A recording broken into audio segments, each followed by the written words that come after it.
Graça e paz, amados irmãos. Vamos meditar na palavra de Deus. Se você tiver acesso a uma Bíblia, abra em Lucas, capítulo 8, que é o Evangelho de Jesus Cristo na concepção de Lucas, versículo 26 a seguir. Diz assim: Jesus e os discípulos chegaram à região de Gezara, no lado leste do lago da Galileia. Assim que Jesus saiu do barco, um homem daquela cidade foi encontrar-se com ele. Esse homem estava dominado por demônios. Fazia muito tempo que ele andava sem roupas e não morava numa casa, mas vivia nos túmulos do cemitério. Olha que coisa triste. Quando o homem deu um grito, ou melhor, quando viu Jesus, o homem deu um grito, caiu no chão diante dele e disse bem alto,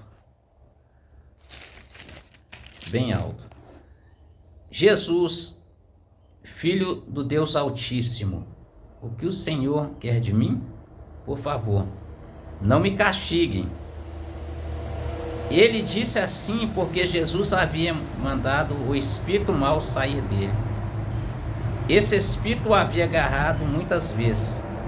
As pessoas chegaram até a amarrar os pés e as mãos do homem com correntes de ferro, mas ele as quebrava e o demônio o levava para o deserto. Que coisa terrível. Jesus perguntou a ele: como é que você se chama? O meu nome é Multidão. Respondeu ele. Ele disse isso porque muitos demônios tinham entrado nele. Terrível.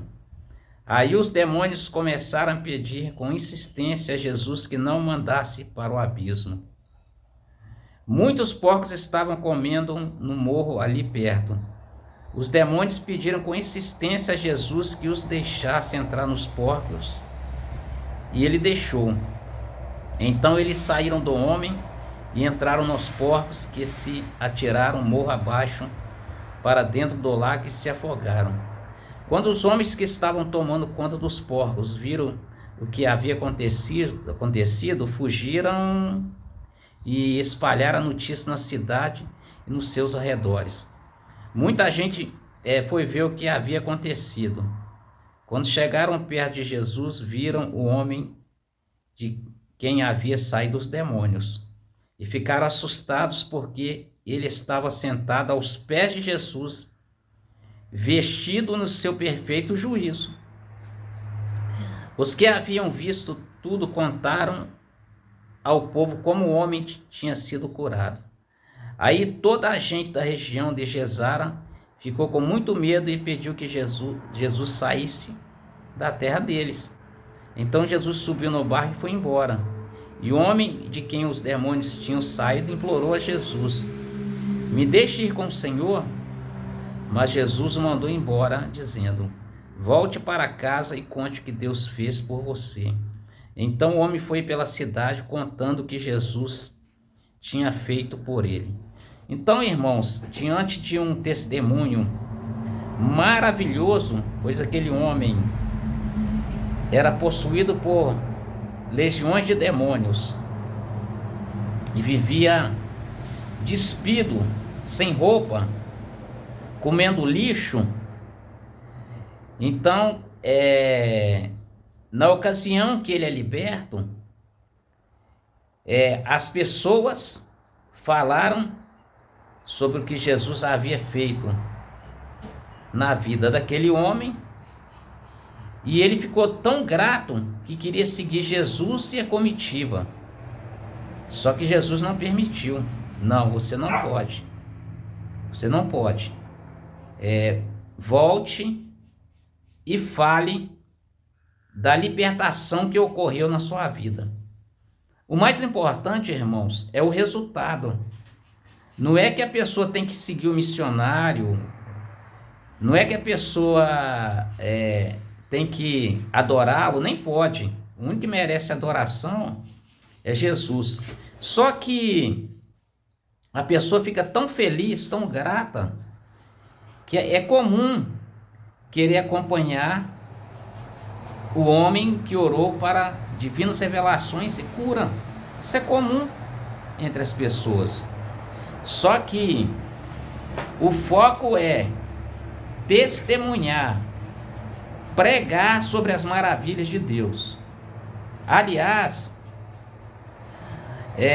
o termo pregação se perdeu ao longo do tempo, porque as pessoas pensam que pregar é só assumir um púlpito de terno e gravata, cabelinho na régua, como diz o ditado, bigodinho fino e elaborar um sermão de 3 pontos, seja temático, textual ou expositivo, e pregar com a boa oratória, com homilética, hermenêutica, exegese. Irmãos, pregação bíblica vai além do que imaginamos.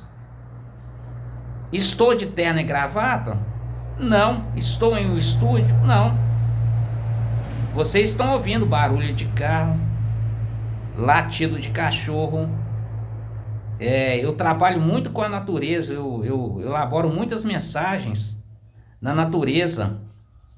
Se precisar elaborar em estúdio, elaboro também. Mas eu aproveito os ambientes contextual para elaborar as minhas mensagens. Entendeu? As pessoas precisam preocupar com o conteúdo, com o resultado daquilo que Deus faz na vida das pessoas. Depois eu vou elaborar um vídeo falando sobre a maravilha que Deus fez na minha vida quando eu tinha 19 anos, depois. Então, aquele homem foi um grande pregador da palavra de Deus. Certa feita, eu participei de um movimento denominado G12. Não gostei, porque a publicidade deles é diferente daquilo que Jesus ensina, que é anunciar as boas novas de salvação. Só que no G12, se alguém perguntasse como que foi o encontro, é tremendo, o encontro foi tremendo, só isso. Isso está fora das orientações bíblicas, porque pregação é anunciar aquilo que Deus fez na minha vida. Se eu reuni e me enchi do poder de Deus, se eu recebi uma porção da palavra de Deus, se eu recebi um dom espiritual que vem dele, o certo é eu distribuir os dons. Paulo registrou o seguinte: meu desejo é distribuir os dons que eu recebi de Deus. Como assim, pastor? Distribuir dom? Ora. Distribuir dom significa edificar vidas com aquilo que recebemos. Então, essa propaganda de que não pode revelar o que houve no encontro é uma propaganda perigosa, porque tudo que é oculto é perigoso, irmãos. O evangelho não é para esconder de ninguém, o evangelho não é para esconder embaixo de um balaio. O conhecimento que você recebe de Deus, a sabedoria que você recebe de Deus é para distribuir, não tem que esconder. Então aquele homem não escondeu, porque ele era possesso de demônios, estava limpo, cheiroso, alimentado, provavelmente, a Bíblia não registra, provavelmente ele voltou a interagir com a família, e socializar com a sociedade. Então era um grande milagre. Então, irmãos, é preciso valorizar os testemunhos daquilo que Deus fez na minha vida, na sua vida. Certamente você deve ter lindos testemunhos para contar, mas é preciso contar. Amém? Um grande abraço, vou encerrar por aqui, depois eu posto mais vídeos.